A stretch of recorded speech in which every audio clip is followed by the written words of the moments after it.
Magandang umaga po sa lahat ng mga minamahal kong kapatid kay Kristo na naka-tune in dito sa ating Gia Global Online Prayer. Praise the Lord! Good morning also to Pastor Rene at Pastor Heidi. Praise God for your labor of love. Binabati ko rin ng magandang umaga sina Pastor Alan at Pastora Venus. Ganon din si Pastor Gary at Pastora Rich. Pastor Rich at Pastor Alan, pagaling kayo. We are praying for you. Hallelujah. Okay, mag-pray muna tayo mga kapatid bago tayo magpatuloy. Hallelujah, Jesus. Hallelujah. Our Heavenly Father, we give you praise, we give you glory, we give you honor, power, and majesty. Thank you, Lord, for your goodness upon our life.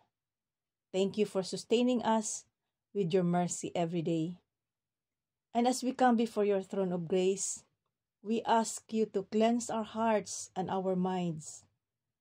And as we study your word, O Lord, help us to know you more. Help us to be obedient to your commands. And help us to be changed by the power of the Holy Spirit through your word. And for us to be more like Christ. Lord Jesus, anoint us, O God. Anoint my teaching, O Lord God, at anoint also the ears of my brothers and sisters who are listening, na talaga po, Panginoon, ang nais mong mangyari sa aming buhay sa pamamagitan ng kapangyarihan ng iyong mga salita ay maganap, na kami po, Panginoon, ay maging kagaya ni Kristo. Marami pong salamat, Ama, at amin pong pinagkakatiwala sa iyo ang aming pag-aaral sa pangalan ni Jesus. Amen. Praise the Lord. Sa umagang ito, ang nais kong i-share sa inyo ay pinamagatan kong dying to self. Ayan. Itong topic na ito, dying to self, natutuhan ko ito mula kay Kuya Ben. Siya ang nagturo sa akin nung ako'y bago pa lang na Christian kung papaano magkaroon ng pagiging patay sa sarili. Kung paano magiging patay sa sarili, no? Dead to self, being dead to self. At na-inspire ako doon sa testimony ni Kuya Ben. Kaya nag-pray din ako sa Lord. Sabi ko, Lord, iparanas mo rin sa akin yung naranasan ni Kuya Ben. Gusto ko rin po, Panginoong, maranasan kong na ako talaga ay bagong buhay na. Patay na talaga ako sa kasalanan kay Kristo. At ang aking mga kahinaan, ang aking kasalanan, ay ang lumang pagkatao ay talagang patay na, wala na. At bagong buhay na ako, Lord. Yung gusto kong maranasan, yung resurrected life of Christ. Aba, pag nag-pray pala tayo sa Panginoon, talagang sinasagot niya.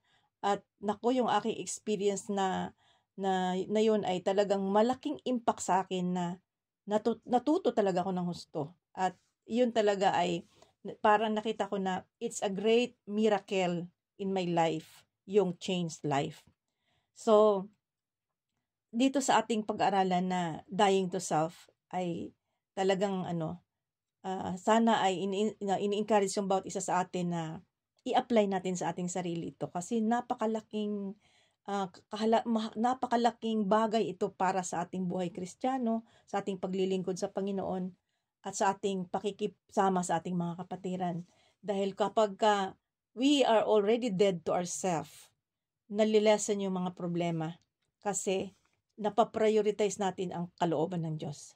So, tingnan muna natin kung anong ibig sabihin nitong to be dead to ourselves, no? Sabi doon sa aking nabasa, it teaches that believers must surrender their own desires and their own will to God and to embrace a life of self-denial and service to follow Christ. So, nakita natin ito yung isusurrender daw natin yung ating mga desire at ating kalooban at kagustuhan sa Diyos. At i-embrace natin yung buhay ng self-denial and service to God. Dying to self is part of being born again. Diba nung na-born again tayo? The old self dies and the new self comes to life. Diba yung sabi doon sa 2 Corinthians 5:17, if any man be in Christ, he is a new creation. Old things are passed away. Lumipas na. And behold, all things are new. So, dying to self ay namamatay yung luma, yung ating old nature at ang bagong nature ngayon ang nagkakaroon tayo. Basahin muna natin sa Matthew chapter 16 verses 24 to 26. Sabing ganun dito. Whoever wants to be my disciple must deny themselves, number 1. Number 2, take up their cross daily. And number 3, follow me. So ito ang requirement ng sino mang gustong sumunod kay Kristo maging disciple. For whoever wants to save their life will lose it. But whoever loses their life for me will find it. What good will it be for someone to gain the whole world yet forfeit their soul? Or what can anyone give in exchange for his soul? Basahin naman natin sa Tagalog. Sinumang nagnanais sumunod sa akin ay kailangang itakwil ang kanyang sarili. Pangalawa, pasanin ang kanyang cross at sumunod sa akin. Pangatlo, sabi ng Panginoon. Ang naghahangad na magligtas ng kanyang buhay ay mawawalan nito. Ngunit ang nawawalan ng kanyang buhay alang-alang sa akin ay magkakamit nito. Sapagkat ano ba ang mapapala ng isang tao? Makamtan man niya ang buong daigdig, ngunit mapapahamak naman ang kanyang sarili. Ano ang maibibigay ng isang tao kapalit ng kanyang buhay? So, na-emphasize dito yung denying ourselves, taking up our cross, and following Jesus. So, dying to self. Sa Galatians 2:20, sabi rin doon, it is no longer I who lives, but Christ lives in me.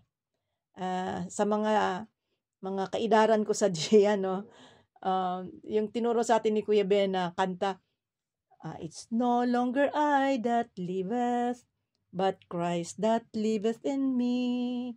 It's no longer I that liveth, but Christ that liveth in me. He lives, Jesus is alive in me. It's no longer I that liveth, but Christ that liveth in me. O diba nakakatuwang balik-balikan natin yung ating mga lumang kanta.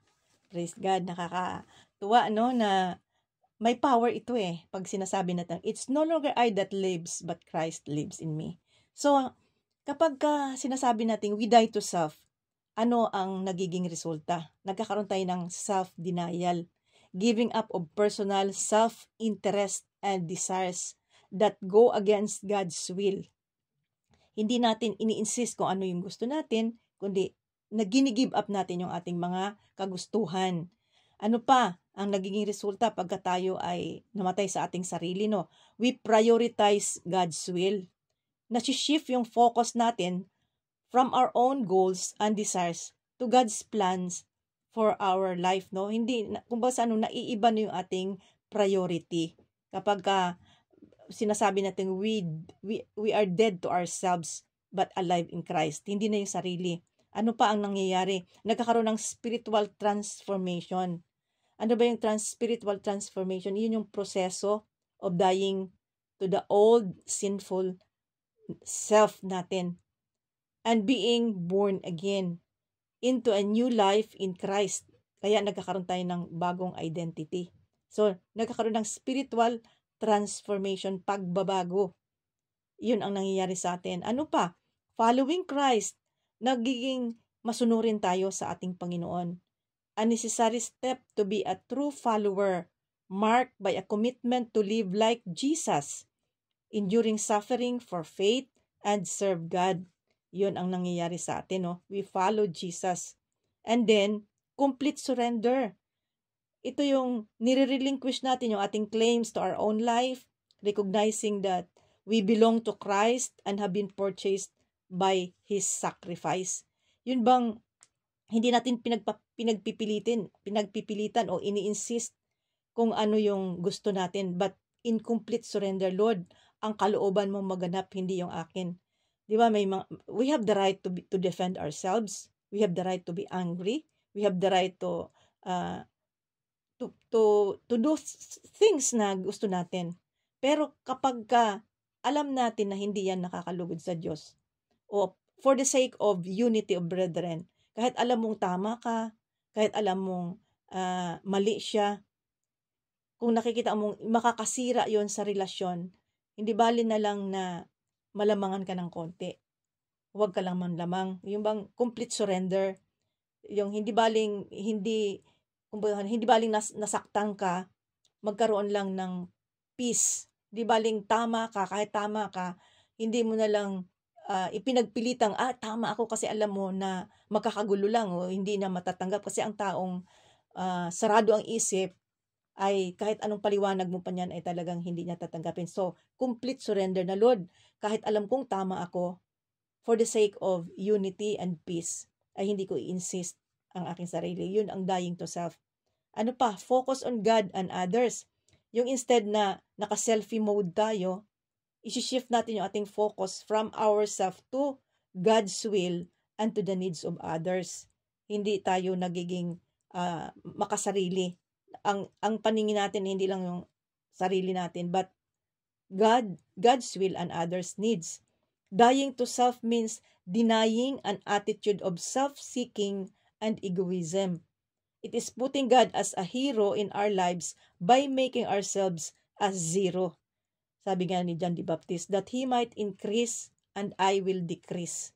So, ganun din ang magiging gagawin natin pag sinasabing I die to self, to myself. We are to count ourselves dead to sin and all fleshly passion and live for Jesus. Sabi nga doon sa Romans 6:11, count yourself dead to sin but alive to God in Christ Jesus. In its simplest form, denying to self has to do with submitting daily to the will of God. Araw-araw nating ipagkatiwala sa Diyos ang ating buhay sa kalooban ng Panginoon. No? At to die to ourselves, hindi natin kaya sa ating sarili.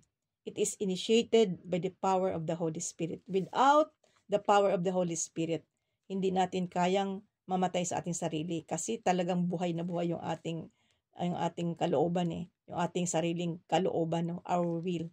Dying to self will make us or keep us humble. Kaya mahalaga talaga ito. And it is a daily action. We need to practice dying to self daily. At ang dying to self ay hindi minsanan nangyayari yan. It's not a one-time event. It is a process. Diba? God is changing us from glory to glory. So, proseso rin yung dying to self. It takes discipline every day. Yun ang kailangan sa ating buhay. And dying to self is not a choice, but mandatory. Diba sabi ng Panginoon sa Romans 8:13, mortify the deeds of your flesh. So inuutusan talaga tayo na magkaroon ng pagbabago, dying to self, mortify the deeds or kill. Sabi nga, naalala ko si Kuya Ben noon, ang baboy daw, pagka kahit nilinisan mo na, pinabanguhan mo pa, pero dahil sa nature ng baboy, babalik uli yun sa putikan, lulublob uli. Ano ang solusyon para mabago yung baboy? Patayin. So, yun na, patayin. Ang nature natin is sinful nature. So, para mabago tayo, patayin talaga ang deeds of the flesh. So, masakit yung dying to self. Kasi masakit sa pride mo yun, masakit sa kalooban mo, na alam mong tama ka, alam mong sinaktan ka, alam mong na-misunderstood ka, pero pinili mo pa ring unawain. So ito yung dying to self dahil gusto mong mabigyan ng luwalhati ang Diyos.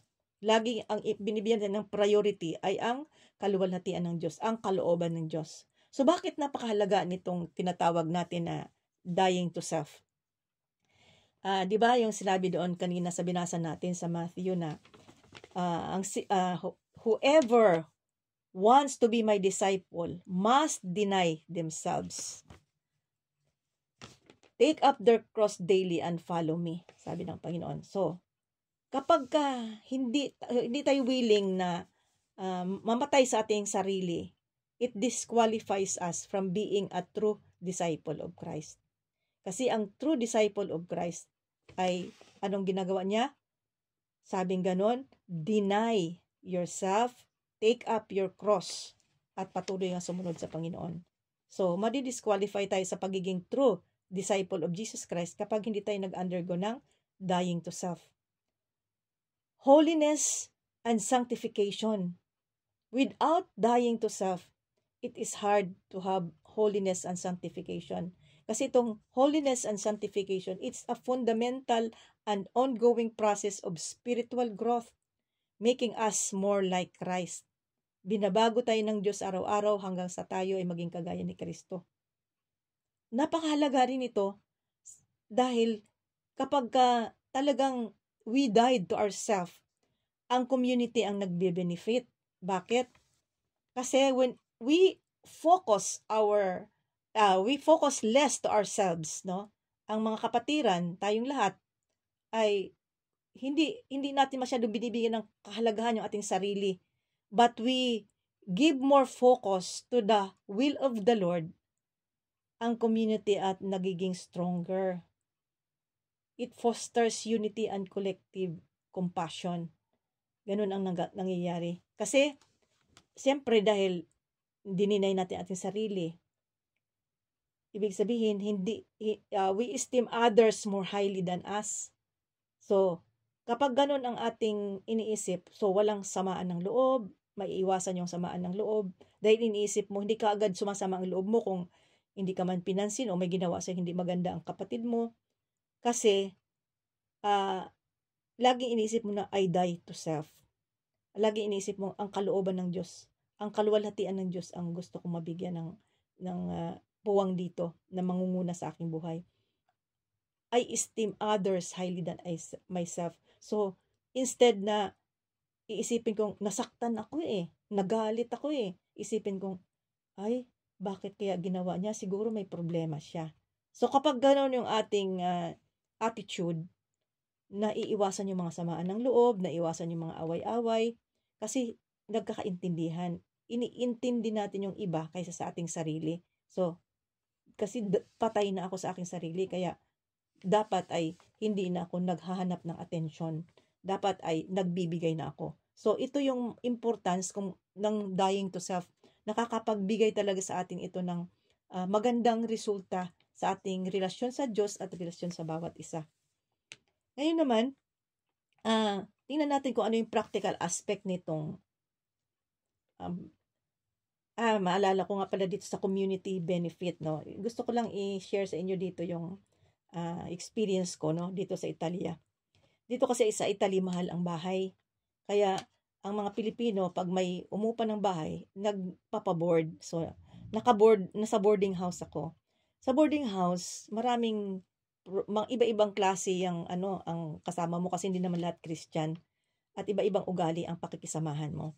Siyempre, nagbabudget ang bawat isa. May kanya-kanyang budget para siyempre magkasya yung kasi lalo na ako wala akong trabaho, pension lang inaasahan ko, maliit lang ang pension ko. Pero naandyang yung pagkain mo na iniisip mong kakainin mo, pagdating mo ng bahay, wala kang kainin, ay gabi. Ay mabuti dyan sa Pilipinas, madali kang lumabas at bumili. Lalo na pag winter, kailangan bago ka makalabas, isang katutak na damit ang suot mo, sapatos, medyas, at pupunta ka pa doon, sasakay ka pa para makarating doon sa tindahan. So, hindi ganun basta. Kaya, tatamarin ka, hindi ka nalang kakain. Mag-fasting ka na lang kasi wala pagkain, kinain ng iba. Nakakasama ng loob yun. Pero dahil, ang tinuturo sa atin ng Lord is dying to self. Niisip nila mas kailangan niyang kainin. Kasi pareho nasa labas din siya kasi nagtatrabaho din siya. Pagdating ng bahay, wala siyang makain. Ang pagkain ko yung kinain. So, hindi ako sumasama ang loob ko. Kasi, yung iniisip ko, mas kailangan niya siguro kaysa sa akin. Anyway, ako sanay akong mag-fasting. So, yun ang sinasabi ko na naiiwasan yung mga samaan ng loob kapag we died to self.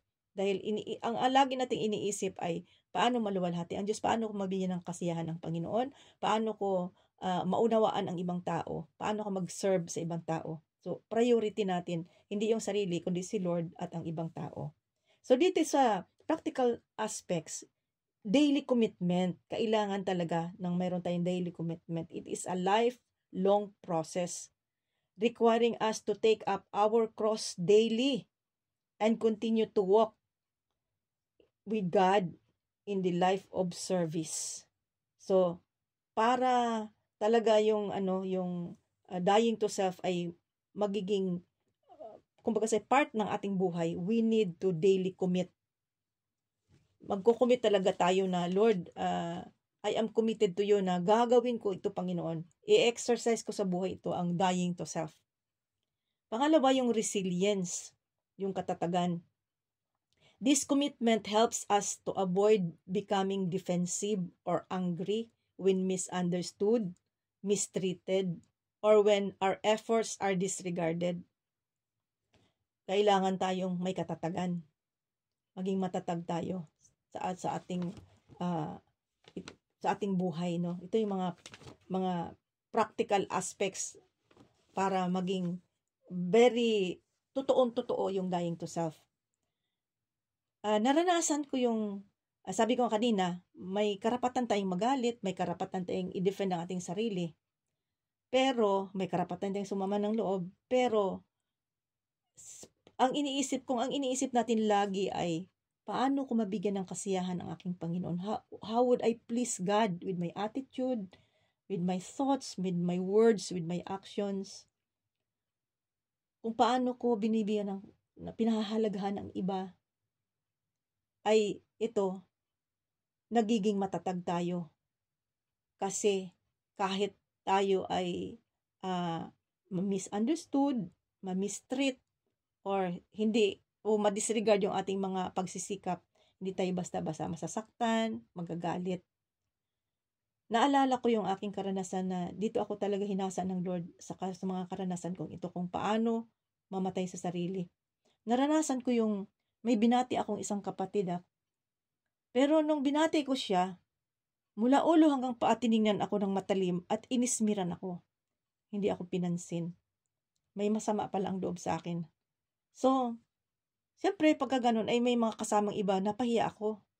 Pero, nag-pray na lang ako sa Lord. Instead na magalit ako doon sa kapatid, naawa ako siguro. Sabi ko, Lord, kawawa naman siya. Christian pa naman, ba't ganun ang attitude niya?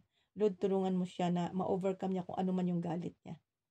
Naranasan ko rin akong i-accuse ako ng mali. I was accused na ako daw ay nagsusumbong sa, kung ano-ano na raw mga pinagsusumbong sa mga elders, ganito, ganyan. Pero wala naman akong sinasabi sa mga elders kung ano man ang mga hindi pagkakaunawaan. Sa Lord ko yun sinasabi at pinagpipray. So, pwede ako, at minura ako mula ulo hanggang talampakan. Galit na galit sa akin. May karapatan akong magrason, may karapatan akong mag-explain, may karapatan akong masaktan, may karapatan akong magalit. Bakit ako pinagbibintangan ng hindi ko ginawa? Pero, iniisip ko, Lord, kapag sinagot-sagot ko pa ito, hahaba lang at lalo lang itong manggagalaiti sa galit. Paano kita, Lord, mabigyan ng kasiyahan? Paano kita mabigyan ng kaluwalhatian? At inisip ko, may pinanggagalingan itong kapatid na ito. Baka marami siyang problema o whatever. Kaya siya ganito. So, wala akong sinabi, gaputok man. Nag-pray lang ako sa Panginoon. So, hindi ako naapektuhan kahit ganun ang ginawa sa akin. Iyon yung mga dying to self moments na nararanasan kong totoong-totoo. Ano pa ang mga practical aspects na gagawin natin? Living for God's glory, yun yung sinasabi ko kanina na lagi kong iniisip, paano makapagbigay ng kaluwalhatian sa Panginoon? Kung binibigyan talaga natin ng priority ang Lord, nire-replace natin yung ating mga self-pursuits with desire to please God and to please other. Napakaganda talaga ng salita ng Diyos na lagi na sa puso natin at sa isip natin para pag dumating doon sa mga karanasan natin na mahihirap, pag in-apply natin yung Word of God, hindi tayo sumasabog, hindi tayo sumasama yung mga attitude natin, yung lumalabas sa ating bibig, yung nakikita sa ating itsura ay nakontrolado kasi yung salita ng Diyos ay may kapangyarihan. Now, how to apply this lesson sa ating pinag-uusapan? So, number 1 talaga yan, yung deny your self-interest. Yun ang lagi kong sinasabi. Pagka willing tayong iset aside yung ating sariling kagustuhan, yung ating sariling kalooban, at ang kalooban ng Diyos lagi ang ating iniisip, mangyayari sa atin yung denying ourselves, maging patay tayo sa ating sarili. We are dead to self. So, Deny yourself. Ito yung napakahalaga, no? Deny yourself, number 1. Pangalawa, serve others. Put the need of others before your own. Serving them with God's gifts. Kapag ginawa natin yun na inuuna natin yung iba, no? Ay hindi tayo, kung basta yung kagaya sinabi ko kanina na iniisip mo kung ano yung kapakanan ng iba. Inuuna mo yun kaysa sa sarili mo. Napakaganda rito yung sinabi ng Lord sa Philippians chapter 2 verses 3 and 4. Gusto kong basahin natin ito. Do nothing out of selfish ambition or vain conceit. Rather, in humility value others above yourselves, not looking to your own interest, but each of you to the interest of the others. Yan. Interest ng iba ang inuuna natin para hindi tayo nahihirapan. Naalala ko naman nung araw din na mayroon akong kasamang boarder sa bahay. Pag dumating, dito kasi pag nagbabatian pag dumating, buongiorno, good morning, ganon. Aba, pagbukas ng pinto, parang umuusok yung ilong, nakasimangot, hindi man lang ako tiningnan, hindi man lang ako binati, no? Pabagsak pa yung pinto pagsara at dire-diretso doon sa kwarto niya. Sabi ko, ano kayong nangyari doon? Parang hindi ba naman makakainis yung ganon na kasama mo sa bahay? Binati mo, hindi ka man lang binati, hindi ka man lang tiningnan, tapos binagsak pa yung pinto, tuloy-tuloy doon sa kwarto niya. Nakakainsulto, ano? Sabi ko nga sa inyo kanina, may karapatan kang masaktan, may karapatan kang magalit, may karapatan kang i-defend ang sarili mo, pero hindi mo ginawa kasi dinideny mo yung sarili mo. Dahil iniisip mo yung iba. Naisip ko, siguro may problema yun. Siguro may kaaway yun sa labas, kaya huwag kong patulan. Naalala ko rin noon nung araw nung ako'y nagda-drive, may sasakyan pa ako nung hindi ko pa pinagbili yung sasakyan ko. Nagda-drive ako. Nakakainis sa driver yung bigla ka na lang na i-overtake. Nakakagalit yun Bigla ka na lang i-overtake. Sus, pero sinasabi ko sa sarili, baka siguro naiihi na yun or siguro nagmamadali yun, may importanteng pupuntahan yun. Yung lagi kong binibigyan ng katwiran para hindi ako mainis. Kasi pagka yung sitwasyong ganun, ang isipin mo, kakainis nakakagalit. Pero kapag lagi mong binibigyan ng rason na mabuti, na baka sakaling may na-ospital, nagmamadali, kung may naiihi na or whatever, ay nawawala yung galit mo. Hindi ka nagkakaroon ng turmoil sa kaloob-looban. Embrace humility. Recognize natin ang ating mga weaknesses at kailangan natin ang lakas ni Kristo para tayo mabuhay. Kaya ngayon yung sinasabi ko, mayroon tayong kahinaan, mayroon tayong mga attitudes, mayroon tayong mga spur of the moment na mga kahinaan, no? Minsan lumalabas sa bibig, minsan sa facial expression, kung ano-anong mga nakikita. Pero kapag in-embrace natin yung humility na, Lord, mahina ako, hindi ko kaya to, tulungan mo ako, ma-overcome ko yan. So, pagka ganun ang ating laging iniisip, we will really die to ourselves. And then paano pa natin i-apply itong lesson na to? Live in the Spirit. Let us allow the Holy Spirit to guide our actions and thoughts. I-resist natin yung temptation ng ating fleshly nature. Kasi alam nyo ako, pinanganak kasi akong mahirap, kaya ako'y mahiyain. Nung bata pa ako, hindi ako palaaway kasi mahihain ako. Pero ang apelyido ko si Bonifacio, matapang na tao.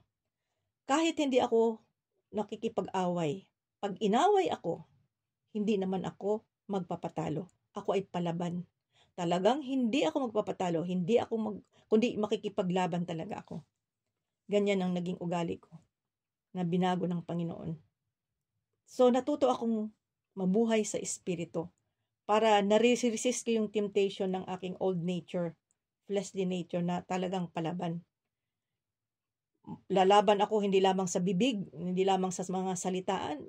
makikipaglaban pa ako ng suntukan nung bata ako, kahit kababae kong tao, nakikipagsuntukan ako kapag ako ay inaaway. Hindi ako nagpapatalo. But as we live in the Spirit, yan, hindi na. Kahit na, kumbaga sabi nga, hindi baling matalo ka sa argumento. It is better na matalo ka sa argumento than lose a friend.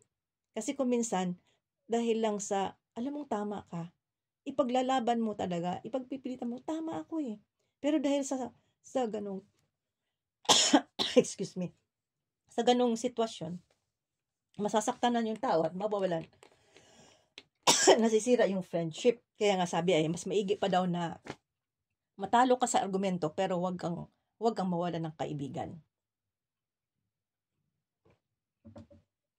It is better to lose an argument than to lose a friend. Ayan. And lastly, seek intimacy with God. I-prioritize natin yung daily walk with God, seeking to please Him in all aspects of our lives, lahat ng ating action, lahat ng ating mga desisyon sa buhay. Pag ginagawa natin yon, ay talagang makikita natin na malakas tayo eh. Hindi tayo madaling mahatak ng ating kahinaan. So,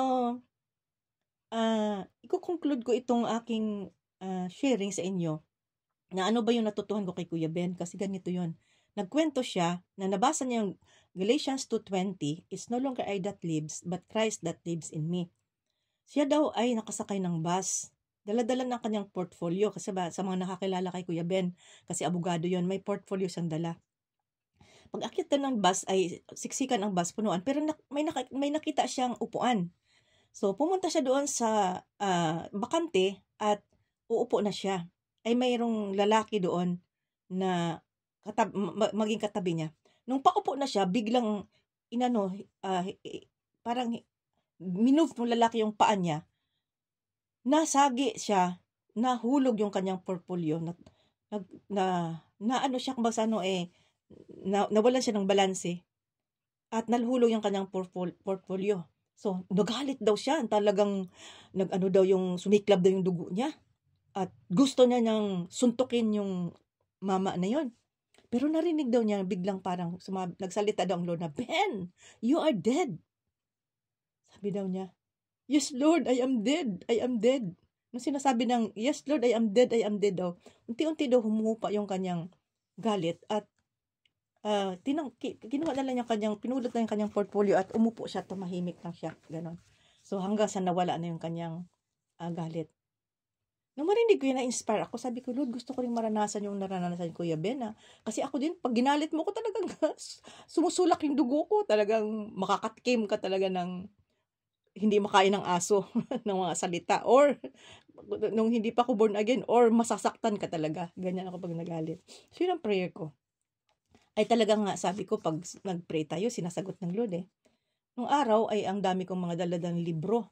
Papunta ako sa, may pupuntahan ako doon. Basta nakasakay ako yung jeep papuntang Quiapo.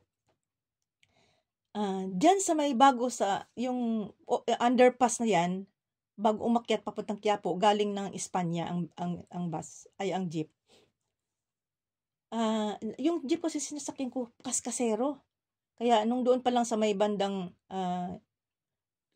UST, sabi ko, "Mama, pakidahan-dahan naman ho, kasi nakahawak yung kamay ko sa estribo, sa hawakan, tapos ang kabilang kamay ko nakahawak sa bag ko at libro ko, kasi marami akong dalang libro, may payong pa. Tapos doon pa ako umupo sa malapit sa may babaan para hindi na ako mahirapang bumaba. Ay yung sa harap ko, siguro mga 3 sila. At ako lang mag-isa doon sa kabila. Ay tumingin sa akin ang driver sa salamin at dinahan-dahan nga niya ang pag-drive. Hanggang sa dumating doon sa may Moraita, hanggang doon sa may pababa na doon sa may underpass. Ay di nung dinahan-dahan na niya, hindi na ako humawak doon sa sinangawit ng kamay ko. 2 kamay ko nakahawak na doon sa aking, nakapatong na doon sa aking bag at sa aking mga libro. Pagdating doon sa may underpass na yon, biglang harurot sabay preno. Alam nyo bang talagang ang mula doon sa may malapit sa estribo ng jeep, dahil doon ako umupo para madaling makababa. Napapunta ako doon sa driver, sa likod ng driver. Dire-diretso na ako, tumampas talaga yung aking braso doon sa bakal at nagsumabog yung aking bag at aking mga libro. Yung galit ko, nanginginig talaga ako sa galit at ang sakit talaga ng aking braso, talagang nangangalit ako sa galit. Pinulot yung mga libro ko at hinawakan yung payong at pupukpukin ko na talaga sa ulo yung driver. Talaga sa galit, grabe yung galit ko, sobrang galit. Sumulak talaga yung dugo sa ulo ko. Aba, totoo nga pala, narinig ko yung sinabi ng Lord, Ping, you are dead. Parang yung experience ni Kuya Ben, Ping, you are dead. You are dead. Sabi ko, Lord, yes Lord, I'm dead. Tapos dumating sa akin, parang dumating lahat yung mga pinag-aralan kay Kuya Ben, yung pinag-aralan natin kay Kuya Ben, yung mga turo niya na, you're dead to yourself. Sabi ko, kailangang angkinin mo na patay ka na sa kasalanan, patay ka na sa mga kahinaan mo. Kailangan angkinin mo, isipin mo, sa gagawin mo ba, maluluwalhati ba ang Diyos? Yun ang mga dumarating sa isip ko habang kino-contemplate ko yung pupukpukin ko sa ulo yung driver at nagsalita ang Lord na, you are dead. Alam niyo nung sinabi kong, yes Lord, I am dead. And help me Lord. Yung nanginginig talaga ako sa galit, unti-unti nawawala yung panginginig ko, unti-unti nawala yung galit ko. Bumalik ulit ako doon sa pinanggalingan ko, umupo ako doon at nananalangin ako. Totoo nga talaga. Dying to self. Kapag inuna mo si Kristo, kapag isanagawa natin ang salita ng Diyos. Kaya, mga kapatid, napaka mahalaga talaga na ang salita ng Diyos ay atin laging isinasapuso at isinasagawa. So, katapos-tapusan, babasahin ko yung Romans chapter 6, verses 6 to 14. Napakaganda nito. Alam natin na ang dati nating pagkatao ay naipako na sa krus kasama niya upang mamatay ang ating makasalanang pagkatao at nang hindi na tayo maalipin pa ng kasalanan. Sapagkat ang namatay na ay pinalaya mula sa kapangyarihan ng kasalanan. Kung tayo'y namatay ng kasama ni Kristo, naniniwala tayong mabubuhay rin tayong kasama niya. Alam nating si Kristo na muling binuhay ay hindi na muling mamamatay. Wala nang kapangyarihan sa kanya ang kamatayan. Nang siya'y mamatay, namatay siya ng minsanan para sa lahat ng panahong dahil sa kasalanan. At ang buhay niya ngayon ay para sa Diyos. Kaya dapat din ninyong ituring ang inyong sarili bilang patay na sa kasalanan, ngunit buhay para sa Diyos, sapagkat kayo'y nakipag-isa na kay Kristo Jesus. Huwag na ninyong paghariin ang kasalanan sa inyong mga katawang may kamatayan upang hindi na ninyo sundin ang masasamang hilig nito. Huwag na ninyong ipailalim sa kapangyarihan ng kasalanan ang alinmang bahagi ng inyong katawan bilang kasangkapan sa paggawa ng kasamaan. Sa halip, pasakop kayo sa Diyos bilang mga taong namatay na at muling binuhay at ihandog ninyo sa Kanya ang inyong katawan bilang kasangkapan sa kabutihan, sapagkat hindi na dapat maghari sa inyo ang kasalanan dahil kayo'y wala na sa ilalim ng kautusan, kundi na sa ilalim ng kagandahang loob ng Diyos. Mga kapatid, we must die to ourselves. At sa pag sinabing patay, kagaya ng sabi ni Kuya Ben, ang patay, kurutin mo man yan, suntukin mo man yan, hindi nagaganti. Kaya kahit tayo sinaktan, tayo ay inalimura, kapag tayo ay patay na, hindi na tayo gaganti. Vengeance is not yours, it's mine, says the Lord. Hindi na natin ipagpipilitan yung karapatan natin, magalit, karapatan pong makipagbalitaktakan or whatever, kundi I deny myself, I deny my rights, at ang lagi yung iniisip, ang kalooban ng Diyos. Paano ko mabigyan ng kaluwalhatian ng Diyos? At ano ang damdamin ng iba? Paano ko ma-maintain yung pagkakaisa at pagkakaunawaan? Amen? Praise the Lord. Hanggang dito na lang tayo, and glory to God. Mga Panginoon, marami pong salamat sa aming pag-aaral. Nawa po ay pagpalain mong bawat isa sa amin, na ang aming pong pinag-aralan ay maging totoong-totoo sa bawat buhay namin, Panginoon, na hindi lang basta hinihimatay ang aming lumang pagkatao, kundi talagang dying to self daily, O Lord God. Matutuhan namin ito para lalo ka naming maluwalhati at magiging maganda ang aming pakikisama sa bawat isa. Para patuloy mo kami, Panginoong, pagpalain at patuloy mo kaming gabayan. At sa aming pananalangin kasama ang aming host, pagpalain mo po kami lahat at gabayan. Nawa ikaw ay laging maluwalhati sa aming mga buhay. Purihin ka, Panginoon, sambahin ang iyong pangalan sa pangalan ni Jesus. Amen and amen. God bless you all, mga kapatid. Goodbye.